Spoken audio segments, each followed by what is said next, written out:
रूह के रिश्ते की ये गहराई तो देखिए, चोट लगती है हमें और दर्द माँ को होता है। मेरी तकदीर में कभी कोई गम नहीं होता, अगर तकदीर लिखने का हक मेरी माँ को होता। नारी को सदा सम्मान दीजिए, महिला प्यार मोहब्बत करने वालों को भूल सकती है पर इज्जत करने वालों को कभी नहीं भूलती। इस एपिसोड में हम महिला के उस रूप की बात करेंगे जिस पर हमारे समाज में कोई बात नहीं करना चाहता। तो जरूर देखिए वीरवार को 8 बजे भारतीय न्यूज का विशेष कार्यक्रम चर्चा का केंद्र।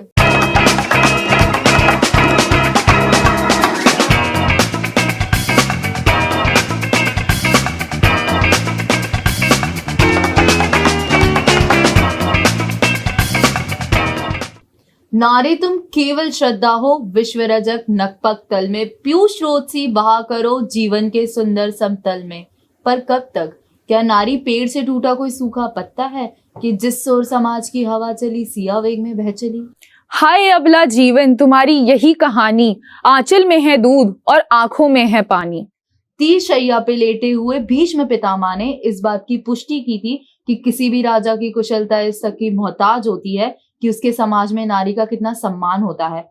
पर विडंबना देखिए, एक ओर तो हमारे ही देश के लोग नारी से शक्ति का दावा करते हैं, वहीं दूसरी ओर उनका तिरस्कार करते हैं, उनका शोषण करते हैं। ना जाने ये सब कब बदलेगा, कब बदलेगा। नमस्कार, सत श्री अकाल, खैर मकतब। मैं मुस्कान और मैं नम्रता चौहान स्वागत करते हैं आपका हमारे शो चर्चा के केंद्र के एक नए एपिसोड में।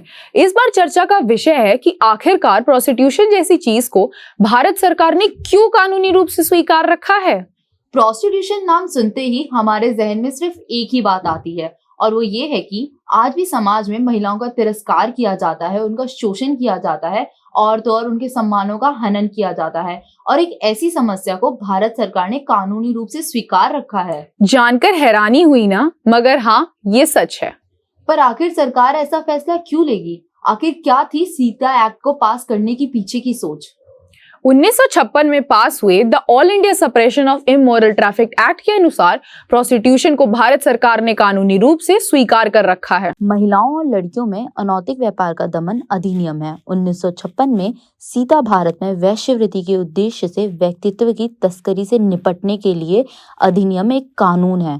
बाद में इससे अनैतिक तस्करी अधिनियम 1956 में ITPA द्वारा प्रतिस्थापित किया गया, जो यौन शोषण और संबंधित गतिविधियों के लिए तस्करी को अपराध मानता है। साथ ही पीड़ितों के पुनर्वास के लिए भी प्रावधान करता है। हालांकि प्रोस्टिट्यूशन कानूनी रूप से स्वीकार लिया गया है, इससे जुड़े बहुत से पहलू जैसे कि brothel management, human abuse, human trafficking etcetera अभी भी इलीगल है। तो आइए चलिए जानते हैं कि आखिरकार ब्रॉथल मैनेजमेंट और ह्यूमन अब्यूज होता क्या है।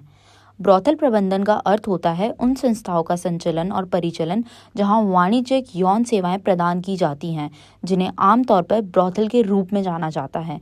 इनमें से संस्थाओं की देखरेख करना, कर्मचारियों का प्रबंधन करना, जिन्हें अक्सर सेक्स वर्कर के रूप में जाना जाता है, वित्तीय संरचना का संचालन करना, सुरक्षा सुनिश्चित करना और उन किसी भी कानूनी या विनिमय मुद्दों का समाधान करना शामिल होता है जो सामने आ सकती हैं। मनुष्य शोषण एक गंभीर समस्या है जो समाज में विशेष रूप से महिलाओं और बच्चों को प्रभावित करती है। यह विभिन्न रूपों में हो सकती है, जैसे कि शारीरिक, मानसिक या इंस्टीट्यूशनल शोषण। इसे रोकने के लिए समाज में जागरूकता और कानूनी कदम अत्यंत महत्वपूर्ण है। शोषण के कई कारण हो सकते हैं, जिसमें पारिवारिक और सामाजिक दोनों कारण शामिल हो सकते हैं। बच्चे के साथ यौन दुर्व्यवहार और उपेक्षा सबसे ज्यादा उनके परिवारों में ही होता है, जो आर्थिक या सामाजिक तौर पर दबाव में होते हैं। बस अभी 12th खत्म हुई थी और अब आधे से ज्यादा टाइम ये सोचकर निकाल देते हो कि which career to choose. Well, in that case I got you covered. ये वीडियो एंड तक देखना, क्या पता I will just make up your mind.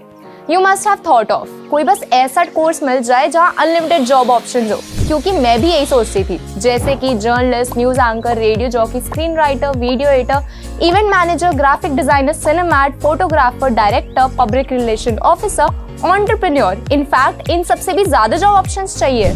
तो just choose BAJMC as your career.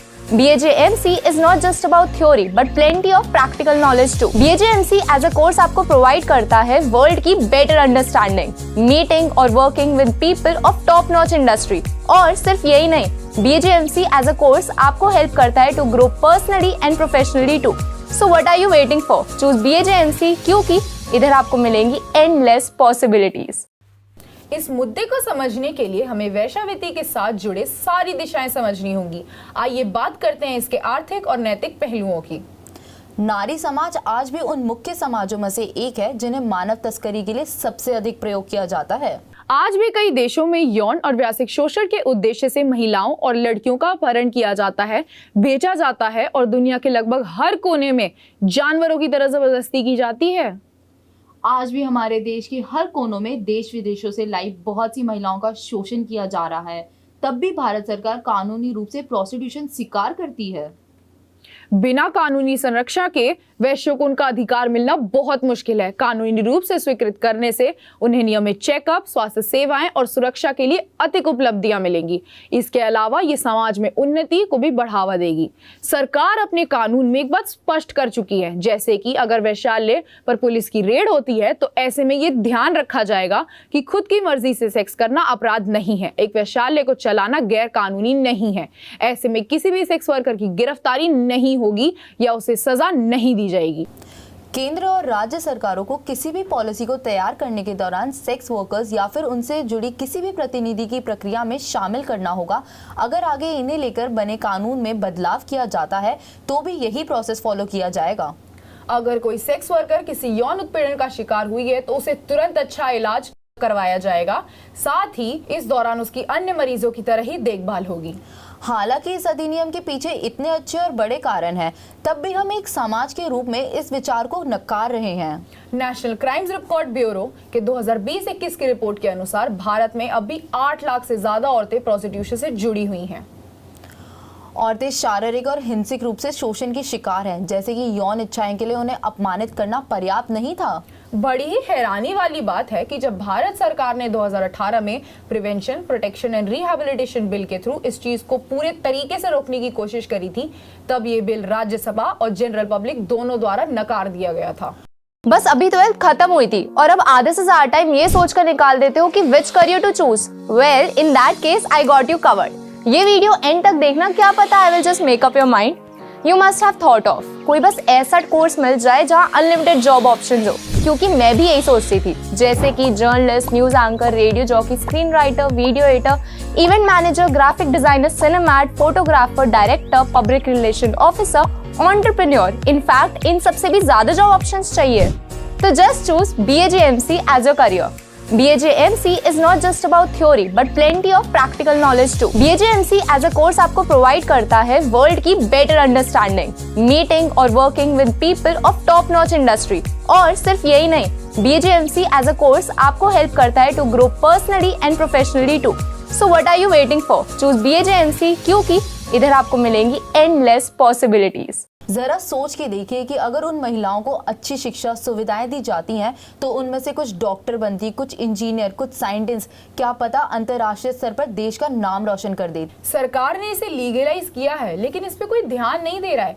बात तो यहाँ तक आ पहुंची है कि बड़े बड़े जगहों पर व्यापक पैमाने पर ये चीज चल रही है। और अगर उन बड़ी बड़ी जगहों का नाम लिया जाए तो उनमें शामिल है कोलकाता का सोनागाछी एरिया, दिल्ली का GB रोड, मुंबई का कमाटीपुरम और तो और पुणे का बुधवार पीठ इलाका। एशिया के सबसे बड़े रेड लाइट एरिया कोलकाता के सोनागाछी एरिया में 2018 की रिपोर्ट के अनुसार 11,000 सेक्स वर्कर्स रहते हैं। वहीं दूसरी तरफ दिल्ली के GB रोड में 1000 से ज्यादा और मुंबई के कमाटीपुरम में लगभग 500 सेक्स वर्कर्स रहते हैं। इसके अलावा पुणे के बुधवार पेठ में 3000 से ज्यादा महिलाएं इस वेश्यावृत्ति में शामिल हैं। ऐसा नहीं है कि लोग इस विषय के बारे में जानते नहीं हैं। इस बारे में लोगों को जागरूक करने की कोशिश करी गई है और इस हद तक करी गई है कि संजय लीला भंसाली ने तक 2022 में एक फिल्म गंगूबाई काठियावाड़ी बनाई थी, जो लोगों द्वारा काफी पसंद करी गई थी। जिस फिल्म के द्वारा संजय लीला भंसाली ने महिला सशक्तिकरण, शिक्षा, सामाजिक कल्याण, राजनीतिक सहभागिता उन समाजों में संप्रेरित किया, सभी को समानता और सम्मान के साथ जीने का संदेश दिया। जिस दुर्गा पूजा को हम इतने धूमधाम से मनाते हैं, उसी पूजा की मूर्त एक वैश्या के घर की मिट्टी के बिना अधूरी मानी जाती है। पुरानी मान्यताओं के अनुसार एक वैश्या समाज द्वारा खुद को नकारे जाने से इतनी परेशान थी कि उसने दुर्गा माँ की घोर तपस्या की और इससे दुर्गा माँ ने प्रसन्न होकर उसे वरदान दिया कि जब तक उनकी मूर्ति एक वैश्य के घर की मिट्टी से नहीं बनेगी, तब तक दुर्गा माँ की मूर्ति अधूरी मानी जाएगी और उसमें दुर्गा माँ का वास नहीं होगा।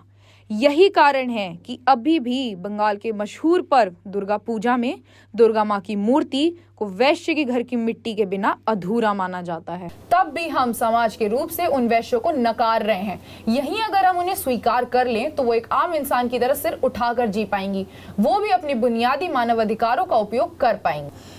यहीं जहां उन्हें एजुकेशन, हेल्थ केयर, सैनिटेशन जैसी आवश्यकताएं नहीं मिल रही हैं, अगर सरकार इन पे थोड़ा ध्यान शुरू कर दे तो हमारा समाज उन्हें स्वीकार कर लेगा, वैश्य सामाजिक व्यक्ति के रूप में बढ़ पाएंगी और कहीं ना कहीं हमारे देश को बढ़ाने में मदद करेंगी। सरकार प्रोस्टिट्यूशन लीगलाइज करके 1956 में कदम ले चुकी है, पर अब वो वक्त भी आ चुका है जब दूसरे कदम बढ़ाए जाएं और इससे जुड़े नकारात्मक पहलू जैसे कि वेश्यालय प्रबंधन, मानव तस्करी, अपहरण, मानसिक और शारीरिक हिंसा को रोकने की ओर एक और कदम बढ़ जाएगा। अब अपनी वाणी को विराम देते हुए मैं बस यही कहना चाहूँगी, तारीख अब तक कदर तेरी जानी ही नहीं, हकीकत ही दिलचस्प तेरी कहानी नहीं, तलवार ही तू धार ही है, कोई और नहीं नारी ही है। इसी के साथ मैं मुस्कान और मैं नम्रता चौहान लेते हैं आपसे विदा एक छोटी सी उम्मीद के साथ कि इस समाज में हर इंसान को सम्मान मिलेगा, चाहे वो वैश्य हो या हो कोई और। मिलेंगे अब अगले एपिसोड में एक नई चर्चा के साथ। तब तक के लिए देखते रहिए चर्चा के केंद्र में, हर गुरुवार रात 9 बजे सिर्फ और सिर्फ भारती न्यूज पर।